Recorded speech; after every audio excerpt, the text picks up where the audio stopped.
आप में से कितनी माताएं जिन्होंने कभी जिंदगी में 16 सोमवार करा हो, हाथ उठाओ जरा। करें 16 सोमवार किन किन ने करे, जरा हाथ उठाओ तो। हाँ दिख गए, ठीक है, ठीक है। और जितने लोग आस्था चैनल पर सुन रहे हैं, जितने लोग फेसबुक यूट्यूब पर कथा सुन रहे हैं, जितने लोग इस पवित्र भूमि पर छिंदवाड़ा की पावन शिव महापुराण की कथा श्रवण कर रहे हैं, हम आपसे पूछना चाहें, आपने 16 सोमवार का व्रत करा, 16 सोमवार का उद्यापन करा, 16 सोमवार का नियम लिया, 16 सोमवार की पोथी पढ़ी, 16 सोमवार की कथा पढ़ी, 16 सोमवार पे चूरमा बनाया, किसी ने 3-3 बार व्रत करा, किसी ने बेलपत्री का करा, किसी ने चूरमे का करा, किसी ने मिश्री का करा। बोलो सही है, करा लोगों ने। पर जितने लोग आस्था चैनल पर कथा सुन रहे हैं और जितने लोग इस फेसबुक यूट्यूब पर कथा सुन रहे हैं और जितने छिंदवाड़ा की पवित्र भूमि पर कथा सुन रहे हैं, हम इनसे पूछना चाहते हैं,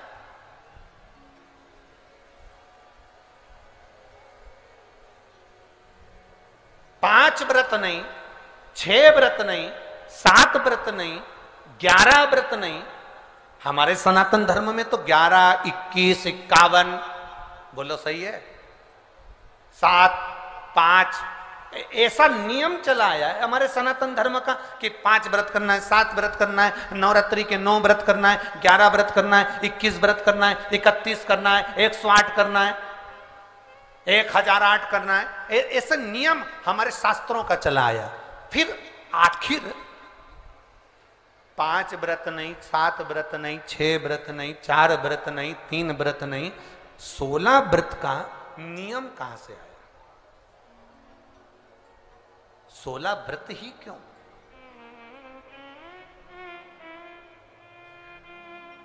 15 नहीं, 14 नहीं, 13 नहीं, 12 नहीं, 11 नहीं, कितने? 16। ये 16 व्रत का नियम कैसे? ये कहां से आ गया 16 व्रत का नियम? कोई आपसे पूछ सकता है, आपके घर के बच्चे कह सकते हैं, मम्मी ओ माँ क्या कर रही हो? माँ ने कहा बेटा मैंने 16 सोमवार के व्रत उठाए। 16 सोमवार के व्रत उठाए? हाँ। क्या करती है उसमें?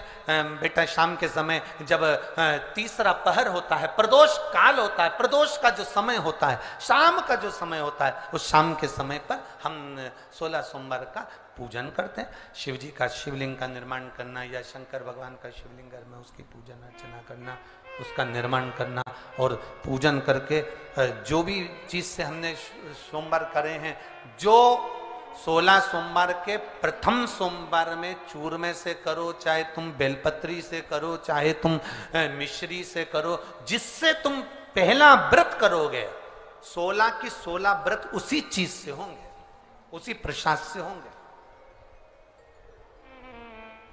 तो बच्चे कहेंगे माँ ये 16 व्रत का विधान कहां से आया, 16 व्रत का नियम कहां से आया? आपके बच्चे पूछ सकते हैं, आपसे पूछेंगे, आपके बच्चे आपसे पूछेंगे कि ये 16 व्रत का विधान कहां से आया, 16 व्रत का नियम कहां से? तब आपको बताना है। अवंतिकापुरी उज्जैनी में एक कन्या रहती थी जिसका नाम सुगंधा था। बड़े ध्यान से सुनना, 16 सोमवार के व्रत तो आपने बहुत करे हैं, पर 16 सोमवार में 16 सोमवार का नियम कहां से आया? 15 नहीं, 14 नहीं, 5 नहीं, 6 नहीं, 7 नहीं, 21 नहीं, 20 नहीं, 16 का नियम कहां से आया? वो 16 के नियम को जाने। और यहीं से 16 सोमवार व्रत की प्रारंभता है, इस कथा की प्रारंभता। और जिन जिन को स्मरण में ना हो, मेरी माताओं से निवेदन है, जिनको नहीं मालूम है कि 16 सोमवार के 16 व्रत का विधान कहां से आया, उनको आप सुना सकते हो, आप उनको बता सकते हो। अवंतिकापुरी में एक सुगंधा नाम की एक बड़ी सुंदर कन्या रहती थी, बड़ी सुंदर थी। उसमें उसके चेहरे पर बड़ा आकर्षण था, उसके चेहरे पर बड़ी चमक थी, उसके चेहरे पर बड़ी रौनकता थी, बड़ी रौनक। अब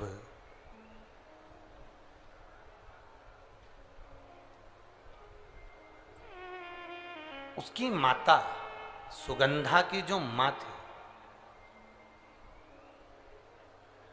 सुगंधा जो कन्या थी, उसकी जो माता थी जिसका नाम रेणुका था, वो रेणुका एक काम बड़ा विचित्र करती थी। किसी भी देवालय में जाती थी, किसी तीर्थ में जाती थी, किसी मंदिर में जाती थी, किसी शिवालय में जाती थी, किसी तीर्थ स्थान पर जाती थी, पुष्प साथ में ले जाए ना ले जाए, प्रसाद साथ में ले जाए ना ले जाए, सोना चांदी दान करने के लिए ले जाए ना ले जाए, पैसा धेला कहीं चढ़ाने ले जाए ना ले जाए, वो एक इत्र की शीशी में रुई को भिंगोकर एक डब्बी में भरकर लेकर जाती थी। और उसका नियम था वो रेणुका का कि वो रुई, वो कपास, वो जो इत्र लगा हुआ जो पदार्थ, जो इत्र लगी हुई जो रुई है, उस रुई को, उस कपास को भगवान के दरवाजे पर, चौखट पर उसको लगा कर आती थी। ये रेणुका का नियम था, ये सुगंधा की मां का नियम था।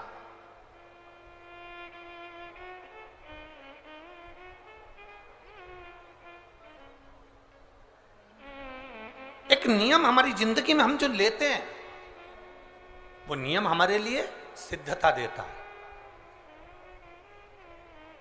आप में से कई माताएं ऐसी बैठी होंगी जिन्होंने नियम लिया होगा कि मैं शिव जी के मंदिर में जब भी जाऊंगी, मैं देवादिदेव महादेव के मंदिर में जब भी जाऊंगी, मैं शंकर भगवान के मंदिर में जब भी पहुंचूंगी तो वहां झाड़ू लगा दूंगी, मां पोछा लगा दूंगी। बैठी हैं ऐसी माताएं यहाँ पर जो मंदिर में जाकर कभी झाड़ू पोछा लगा देती हो, हैं? तो आप जाकर शिव के मंदिर में बुआरी लगा रहे हो, झाड़ू लगा रहे हो, पोछा लगा रहे हो, या जो बहुत सारे दिए लोग लगाकर चले जाते हैं, जलाकर चले जाते हैं, दिए ठंडे हो जाते हैं, उन दियों को भरकर एक डलिया में, एक खोके में, एक जगह पर ले जाकर आप रख देते हो, उसका पुण्य कितना है? शिव महापुराण की कथा करी, कितना पुण्य।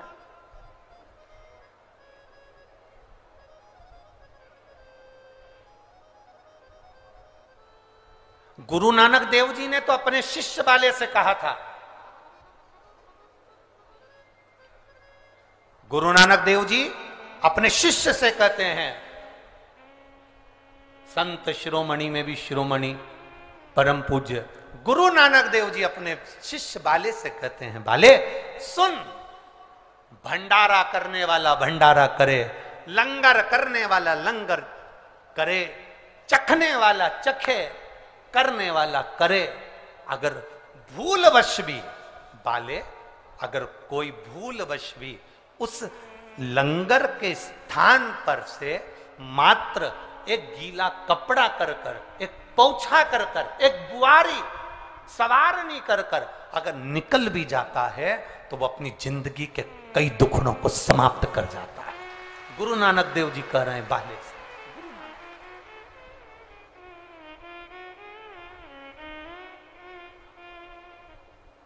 अब शिरोमणि संतों में शिरोमणि गुरु नानक देव जी कहते हैं कि कोई लंगर करे, कोई लंगर चखे, मतलब कोई भंडारा करे और कोई भंडारा खाए, कोई लंगर करे, कोई लंगर चखे। अगर वो चखने वाला भी उठकर चले गया और वहां पर से आप अगर निकल कर जा रहे हो और आपने अगर मात्र वहां सवारनी से आपने मात्र झाड़ू भी लगा दी, पोछा भी लगा दिया, उसको कहीं ना कहीं किसी ना किसी रूप में आपने सेवा कर दी, तो उस सेवा का फल क्या है? तो गुरु नानक देव जी कहते हैं उसका फल यह है कि आपकी जिंदगी में जितने जितने दुख, जितनी जितनी तकलीफें, आपकी जिंदगी में जितना जितना कष्ट, आपके जीवन में जितना जितना रोग, जितनी जितनी तकलीफें आपके जीवन में आ रही होती हैं, वो सारी की सारी तकलीफें अपने आप समाप्त होती चली जाती हैं, अपने आप समाप्त हो।